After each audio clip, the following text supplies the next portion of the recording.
श्री राधे कृष्णा। आज का हमारा टॉपिक है पिताजी। पिता एक अनकहा नायक जो छांव बनकर जिए वो पिता कहलाते हैं।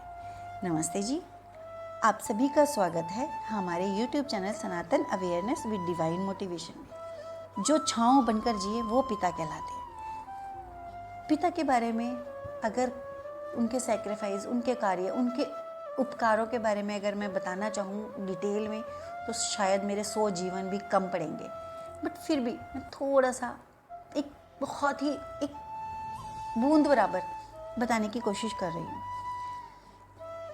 जब सूरज सर पर आग बरसाता है तब कोई एक आदमी बिना कुछ कहे सिर्फ एक छत की तरह हमारे ऊपर खड़ा होता है, वो पिता होता है। बचपन में जब हम गिरते थे माँ गोद में उठाकर हमारे आंसू पोंछती थी और पिताजी दूर से खड़े देखते थे। दिल उनका भी रोता था पर वो सिखाते थे, गिरोगे तभी तो चलना सीखोगे। उन्होंने खिलौने नहीं खरीदे कई बार ताकि हमारी किताबें पूरी हो सकें। उन्होंने अपने सपनों से समझौता किया ताकि हमारे ख्वाब पूरे हो सकें। वो सुबह हमसे पहले उठते और रात को हमारे बाद सोते।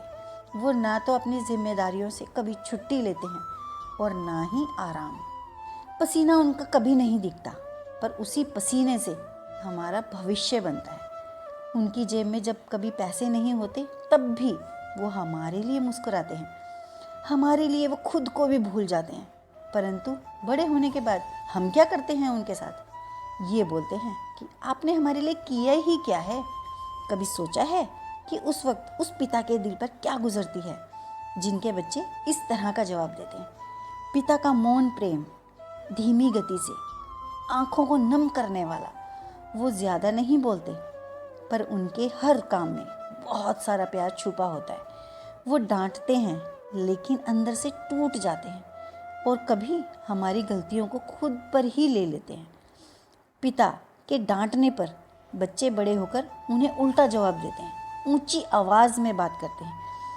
क्या बच्चों की नज़र में पिता के द्वारा किए गए कार्यों व समझौता का कोई मूल नहीं? उन्हें कभी थैंक यू नहीं कहा, ना कभी उन्हें गले लगाकर आई लव यू पापा बोला। क्यों?